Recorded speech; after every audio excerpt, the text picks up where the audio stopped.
Toujours d'une aube ou d'un crépuscule qui semble ne jamais atteindre de repos ni s'éveiller tout à fait, le ciel se zébrait de pourpre et d'effluves rougeoyantes. Au creux d'une cavité impénétrable comme mille autres, parut bientôt une lueur orangée, humble imitatrice du soleil. Envoûtante, danseuse, ardente, la flamèche attira autour d'elle quelques ombres discrètes. L'une, déjà amoindrie mais seule compétente en médecine, était penchée sur une autre inerte près du foyer. Trois formes assises se distinguaient plus au fond, semblant bavarder à mi-voix de soucis que l'on n'eût pu entendre. Le dernier membre de ce groupe incongru était large comme deux hommes et avait l'aspect gris des skelets. Il semblait à l'affût bien qu'il soit clair que l'épuisement entacha grandement son acuité. Tapis derrière un rocher assorti à son teint, une ombre glissa de son perchoir pour informer ses compagnons de la nature des intrus. 5 humains, un skelett. Hauts de 3 pieds et quelques pouces pour les plus grands, les créatures étaient au nombre de 8. Leur peau rêche était parcourue de poils blancs éparses, s'infiltrant avant tout dans leur nez et leurs oreilles. Vêtus hasardement de haillons informes, ils allaient pieds nus sur la glace sans transparaître la moindre sensibilité. Bossus tel qu'il l'était, le nez crochu et l'anatomie difforme dans une cohérence abstraite, il semblait toujours avancer penché, comme un chasseur pistant un gibier. La différence étant que leur vitesse n'excédait jamais celle d'une marche pénible, la faute à des jambes trop courtes pour de si larges pieds. Il ne restait plus rien de la majesté qui était la leur il y a de cela 10 siècles.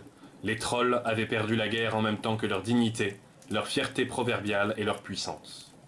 C'est lui qui passait pour leur chef, massé d'une main sans index la barbe fine que son menton seul connaissait. Gruff réfléchissait, ses petits yeux fixés sur un point invisible. Puis, haussant un sourcil, elle s'adressa finalement à l'assemblée d'une voix profonde. « Laisse-les se reposer, mes amis. Zioug préfère quand son plat se bat. » À l'ouïe de son nom, une tierce créature parut plus distinctement, émergeant d'une grotte. Elle ne passa que son museau et ses dents par l'ouverture béante, mais cela suffit à rendre compte de sa taille.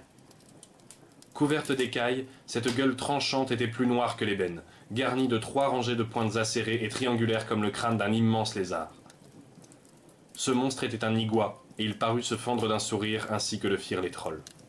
Il y avait déjà 1 heure qu'Aaron s'activait autour d'Elfried, et Oscar désespérait de la voir reprendre connaissance.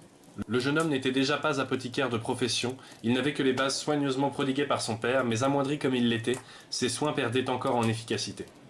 La sudiste était méconnaissable. Son sang avait coagulé grâce au froid, mais la plaie demeurait béante, les lambeaux de chair tout juste accrochés à l'os saillant. Oscar préférait perdre son regard devant lui. Il savait qu'il ne s'agissait pas d'attendre la nuit pour se reposer, qu'il faudrait le faire dans cette atmosphère boréale qu'était celle du Grand Nord. Leur course folle les avait menés dans les affres polaires et leur faisait découvrir ce que les astrophysiciens n'avaient jamais pu vérifier jusqu'alors. Si on s'aventure suffisamment au nord, et selon les périodes de l'année, il est des mois où le soleil ne se couche plus, voué à un crépuscule sempiternel. Oscar était chargé de surveiller l'horizon, mais il était tenaillé par la fatigue et ne pouvait empêcher son esprit de s'abandonner à ses tribulations, sans quoi il s'endormirait probablement. Son regard décrivait des lignes invisibles parmi les roches, une ronde monotone jouant sur les reliefs les plus exigus.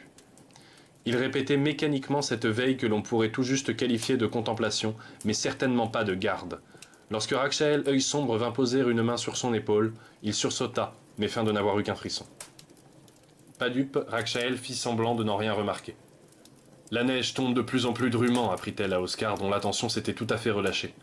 Nous devons décider de la marche à suivre.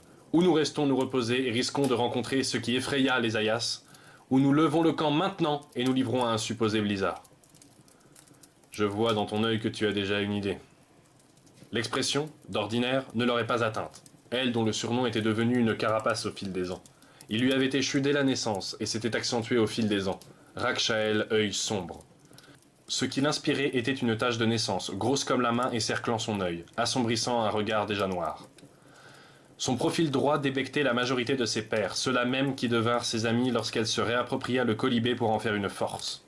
Elle cessa de masquer son visage d'un rai blond et coupa la tignasse qu'on lui connaissait à l'époque. Elle devint qui elle était et conserva à ce jour une coupe courte caractéristique. En outre, peut-être était-ce du fait de la fatigue, mais l'utilisation maladroite de l'expression du skelet la replongea brièvement en enfance. Elle surmonta l'abject sentiment qui montait en elle et croisa l'œil désolé d'Oscar. Le skelet la connaissait trop bien pour n'avoir pas reconnu son mal-être. L'incident resta là pourtant, et la conversation reprit. « Oui, concéda-t-elle, mais j'aimerais connaître ton avis avant d'en faire part aux autres. Le skelte joua avec une de ses longues tresses, l'air pensif. Je pense, commença-t-il, que le mieux serait une conjugaison de ces deux options. Il est évident que nous ne pouvons pas partir sur le champ, notre fatigue et l'inconscience d'Elfried nous en empêchent. Je suggère, néanmoins, que nous ne tardions pas. Reposons-nous, faisons tourner la garde et partons sous 4 heures. Raksha'el parut approuver. Elle se redressa et dit simplement « D'accord ». Son attitude surprit le skelte sans l'inquiéter. Les problèmes s'accumulaient et c'était à elle qu'il incombait d'en trouver la solution. Tous les regards étaient tournés vers elle, dans l'attente de ses décisions. Dans une dernière attention pour Elfried, Oscar se leva pour laisser à une autre le soin de surveiller les alentours. Bjarnel vint le relever. Il lança une œillade concernée à Aaron qu'un sommeil troublé semblait agiter. Ne pouvant en faire plus pour Elfried, le guerrier s'accordait enfin un repos mérité, mais ses plaies, bien qu'elles ne saignaient plus, le faisaient toujours souffrir à en juger par sa façon de se tourner sur la roche froide. Soucieux, le skelte déroula un drap de jute près du feu et se coucha dessus.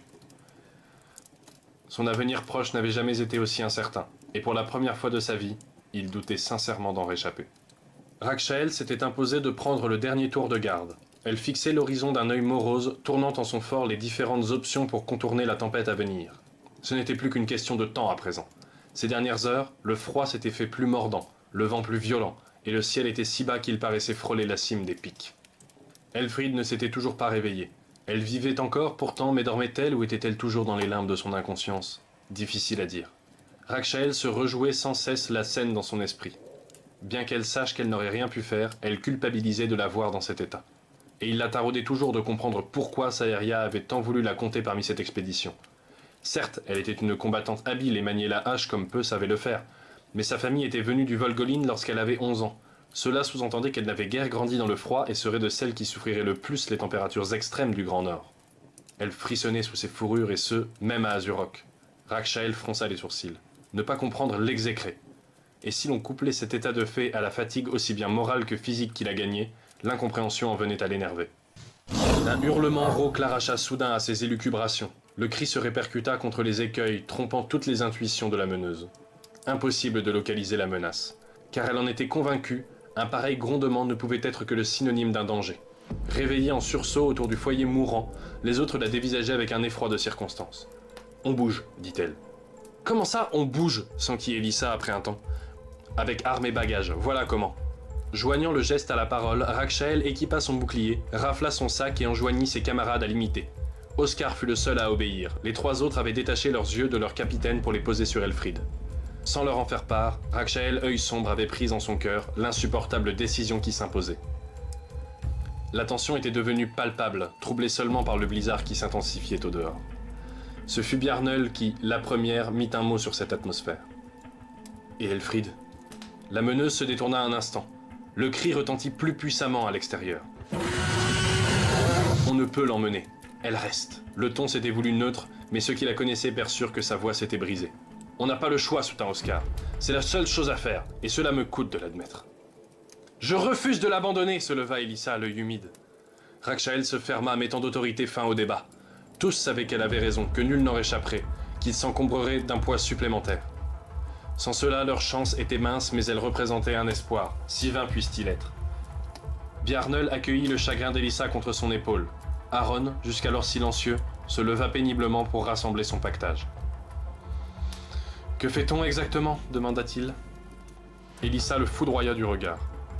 Raksha'el retrouva un semblant de contenance et enveloppa la sudiste dans un lourd drap de chanvre. Aaron l'aida à la tirer au fond de la grotte. Ses plaies semblaient s'être résorbées suffisamment, ce qui constituait une maigre compensation, mais suffit à réchauffer le cœur de sa capitaine. La vérité était qu'il serrait les dents pour paraître en meilleure forme qu'il ne l'était réellement. Sa jambe gauche particulièrement lui arrachait une grimace à chaque pas, grimace qu'il s'efforçait de dissimuler. Il jugeait la situation assez déplorable pour y venir adjoindre sa peine en plus, mais doutait de venir à bout de ce blizzard. Les braises agonisantes servirent à brûler des feuilles odorantes afin de dissimuler Elfried à l'odorat des charognards. Des lambeaux de viande séchée furent déposés à son intention. Alléger la peine de ses compagnons était tout ce que Raksha'el pouvait encore se permettre. Elle leur promit qu'il reviendrait la rechercher au retour, qu'il ne s'agissait que d'agir en bloc pour s'en sortir, et qu'ils étaient les élus de Saeria. Mais ce discours, s'il s'était avéré moteur au début de cette quête, avait perdu de sa superbe en cette heure. Sur 6 silhouettes entrées, seuls 5 sortirent affronter les limbes.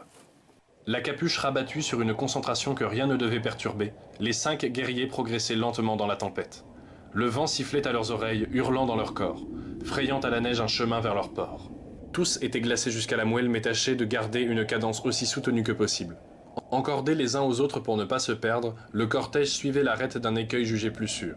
À son sol instable s'ajoutait le tapis grossissant de poudreuse ainsi que la poussée véhémente du vent. Bien que l'usage leur ait appris à composer en terrain inconnu, celui-ci s'avérait particulièrement impraticable. Aaron, placé au centre, luttait pour ne pas faillir à chaque pas. Son pied lui avait déjà fait défaut par 2 fois et il sentait que Bjarnöll, derrière lui, s'inquiétait sans mot dire de son état.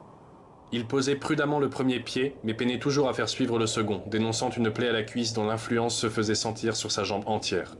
Bientôt, elle ne lui obéirait plus. Pour la première fois depuis leur départ de la grotte, le cri retentit de nouveau. Il paraissait ne venir de nulle part, comme poussé par la montagne elle-même. Pourtant, il ne faisait aucun doute qu'il se rapprochait de manière significative. Il vibrait dans l'air comme les relents d'un ivrogne et perçait le temps jusqu'à leurs ouïes effarées. Tous ignoraient ce qui pouvait produire pareil rugissement, mais aucun ne s'arrêterait pour le découvrir. Bousculés par la peur de cet inconnu, leur cadence voulut accélérer mais ne le put guère, brutalement stoppée par la chute d'Aaron. Le buste du guerrier vint rencontrer la pierre dans un son mat, sans que sa sœur n'ait le temps de réagir. Il ne s'autorisa qu'un grognement et fit mine d'ignorer la douleur, mais nul n'était dupe. La pâleur de son visage et la paume qu'il avait instinctivement plaquée contre sa cuisse trahissaient ses mots. Profitant de ce que le sol s'aplanissait de nouveau, Rakshel fit volontairement un écart. La plateforme rocheuse se trouva être assez large pour les accueillir tous. Silencieuse, la meneuse s'approcha de son homme pour l'ausculter. Mais alors qu'il pensait tout juste à la repousser, Oscar fondit sur eux pour les plaquer au sol. Ce nouveau choc coupa le souffle d'Aaron. Rakshel s'était relevé sans comprendre quand, toujours agenouillé, le skelte lui désigna une forme sombre qui fuyait à travers le blizzard. En retrait, Elissa et Bjarnöll contemplaient, terrifiés, la gigantesque trace que la bête avait laissée en passant.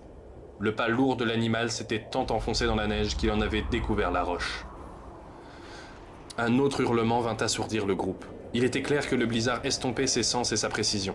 Mais il était aussi désormais clair que, quelle que soit cette bête, elle les avait pris pour proie. Tous les regards se tournèrent vers Rakshel, œil sombre, laquelle endossa son rôle en même temps qu'une posture déterminée. « Nous ne sommes pas venus ici pour mourir !» hurla-t-elle pour masquer les sifflements de la tempête. « Nous sommes venus ici secourir notre déesse, fut-il nécessaire d'y décimer tous les monstres ! Celui-là se prend pour notre chasseur, qu'il en soit ainsi, mais nous allons lui montrer, par Saeria, comment se battent les guerriers et les guerrières d'Alcor !» Cette fois, ses mots firent mouche. Enfin. Elle-même ne sut pas si elle croyait en son discours ou si tout espoir l'avait abandonné. Pour l'heure, il ne s'agissait plus que de survie, aucunement de réflexion ou de quelconque autre futilité. Il fallait agir vite, et bien. Et pour ce faire, il fallait croire en une victoire, et celle-ci serait sanglante. Rakshel prit soin d'aviser d'abord son environnement avant d'ordonner la marche à suivre. La troupe tournait le dos à un mur noir et faisait face à un précipice étroit. Vers le nord, le semblant de chemin qu'ils suivaient s'élançait, sinueux, mimant les courbes qu'ils venaient d'emprunter, juste au sud de leur position. Parmi les crocs noirs et acérés que le paysage donnait à voir jusqu'à l'horizon, la meneuse croyait apercevoir parfois la forme floue de leur prédateur. Elle tira l'épée, imitée de concert par les autres, Aaron inclus et spontanément placé en retrait. Tous étaient attentifs et gardaient fière allure dans la douleur attenante. Oscar tenait à 2 mains sa longue flamberge dont les reflets écarlates brillaient encore. Elissa avait bandé son arc, mais la Benjamine, que seules 15 flèches épaulaient désormais, ne pouvait masquer sa peur. Bjarnöll était fermé, le regard fixe comme celui d'une duelliste. Elle avait ôté sa capuche pour mieux entendre, et ses mèches blondes s'étaient garnies de blanc. Cette fois, le monstre ne s'annonça pas. Tous le vinrent venir pourtant, rampant sur la roche comme un serpent sur une plaine. « On va tous y rester », murmura Bjarnöll comme pour elle-même. Rakshel ne répondit pas, ni Elissa. « Je ne veux pas de cette histoire, poursuivit la guerrière, alors que la rumeur lourde des pattes du reptile surpassait presque celle du blizzard.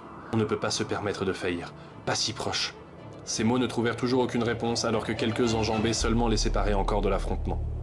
L'animal se mouvait avec une agilité impressionnante compte tenu de sa taille et du terrain.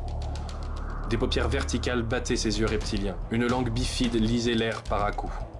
Il devait mesurer près de 3 toises de long, peut-être plus en incluant la queue. Ses mâchoires se dévoilèrent bientôt. « Je suis désolé. » Ces mots résonnèrent comme une conclusion, mais peut-être Elissa et Rakshel furent trop optimistes pour les interpréter comme tels. Elles ne sentirent que la corde, distendue, tomber contre leurs cuisses, que le bruit étouffé du bouclier dans la neige. Le temps qu'elles mirent à comprendre fut celui qu'il fallut à Biarnol pour prendre son impulsion. 2 pas, puissants, jusqu'à un saut précis vers les mâchoires de la mort. La créature ralentit à peine. Ses amis hurlèrent. La lame vers le sol, main jointe autour du pommeau, elle leva les bras au-dessus de sa tête. Son corps plongea dans l'antre trouble et vorace. Une larme coulait le long de sa joue. Secoué de soubresauts, le monstre hoqueta jusqu'à s'arrêter tout à fait, une patte à hauteur du groupe. Il voulut inspirer mais ne put que régurgiter une gerbe sanglante. Parcouru de relents d'agonie, il sonda les regards de ses proies, comme pour y trouver de l'aide ou de la pitié. Un craquement fendit le temps, se faisant que romper ses dernières résistances.